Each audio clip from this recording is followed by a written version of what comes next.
ici à Charny et on développe notre activité auprès de collectivités, de grands comptes d'entreprises de TP, BTP. Cette entreprise, elle était filiale d'un de nos principaux clients dans le cadre de nos activités basées en Alsace. La compagnie des clôtures faisait partie d'une entreprise cliente chez nous. Cette société, Gantois, a déposé le bilan et à une époque on l'a reprise parce qu'il y avait un lien de clientèle assez fort.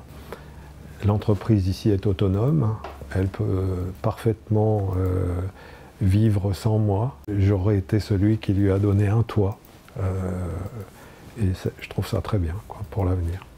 Ben, je suis comme tout le monde, hein, j'arrive à un âge où il faut gérer les choses.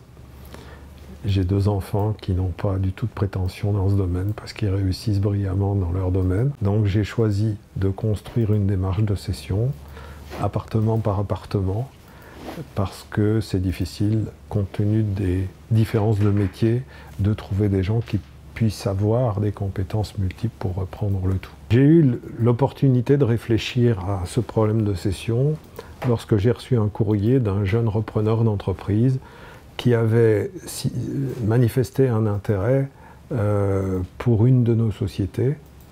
Jusque-là, je ne m'étais pas vraiment posé la question.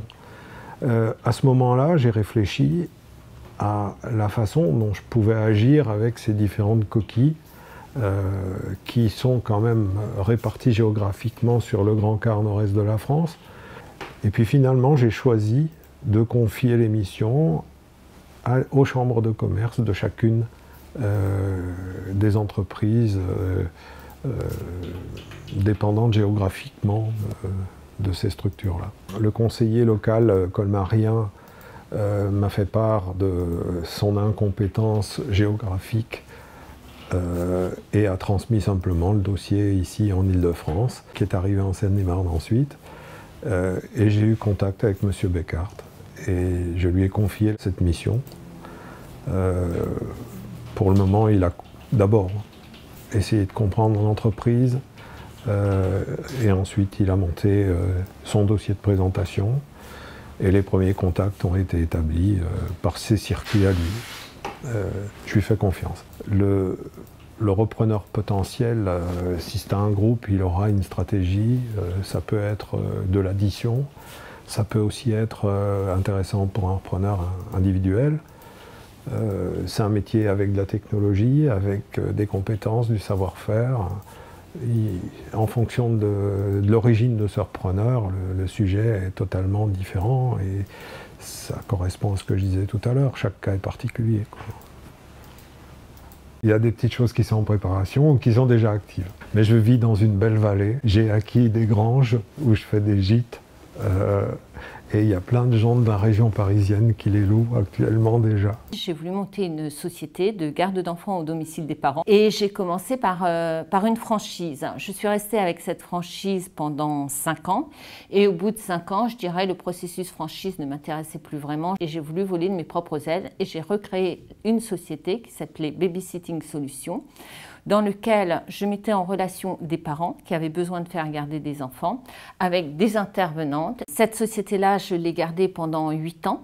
C'est un super métier, puisque dans ce métier, l'avantage, c'est de ne faire que des heureux. C'est assez rare, mais c'est ça.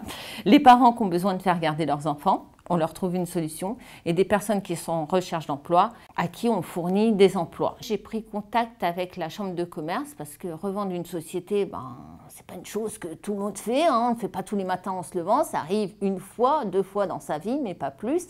Parce que je dirais, j'avais besoin d'un guide pratique, mais d'un guide spirituel, hein, si je peux employer les 2 termes. Parce que revendre une société, c'est à qui, comment, quel process suivre.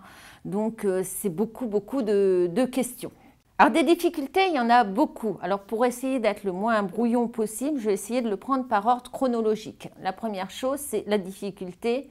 Je dirais tout simplement, c'est de prendre la décision de vendre. Mais je comprends que beaucoup de personnes veuillent revendre et qu'au dernier moment, elles puissent revenir en arrière. La société, c'était mon petit bébé, j'avais mes clients, j'avais mes intervenantes, j'avais des rapports humains, j'avais pas envie de les lâcher, j'avais tout créé de A à Z, le nom, le site internet. C'est jamais évident, enfin je parle comme femme, mais de laisser partir son enfant. Voilà, les hommes peut-être me comprendront un petit peu moins, mais vu que les papas deviennent de plus en plus paternels, ils vont me comprendre. Ma deuxième difficulté, je dirais, c'est que je devais à tout prix revendre ma société, mais dans un délai très bref. Et au point de vue professionnel, je dirais mes contrats démarrent en septembre avec la rentrée des classes et se terminent en juin. Donc je n'avais en aucun cas envie de laisser ni mes parents, ni mes intervenantes dans une incertitude. J'ai aussi contacté la Chambre de commerce qui m'a fait paraître au bulletin des opportunités à partir de janvier. Et à ma grande surprise, j'ai eu pas mal de demandes.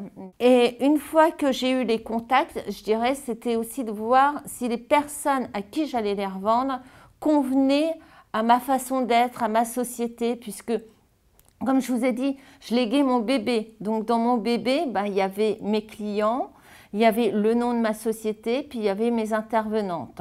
Je suis quelqu'un d'assez humain, donc je privilégiais clients et intervenants plutôt que nom de société, etc. Il y a plusieurs façons de revendre une société. Soit on revend le fonds de commerce, soit on revend les titres.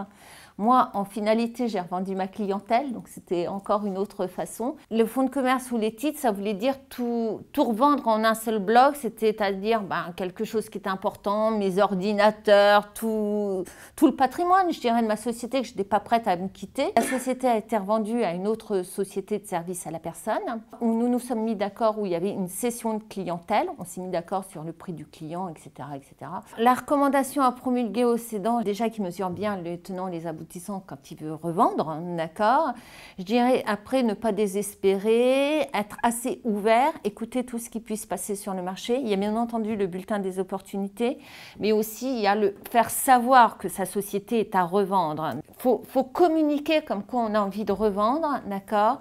Communiquer aussi comment on va revendre vis-à-vis de l'extérieur, parce que vous avez toujours une personne qui connaît une personne qui connaît une personne qui peut être l'acheteur potentiel de votre société. Et une fois qu'on a trouvé quelqu'un, d'accord, bien discuter avec cette personne pour savoir si on a la même culture, on voit les mêmes choses, parce qu'on ne peut pas céder une société comme ça sans quelque part avoir un déchirement. Et après, se faire accompagner et ne pas hésiter de poser des questions, même si elles nous paraissent saugrenues.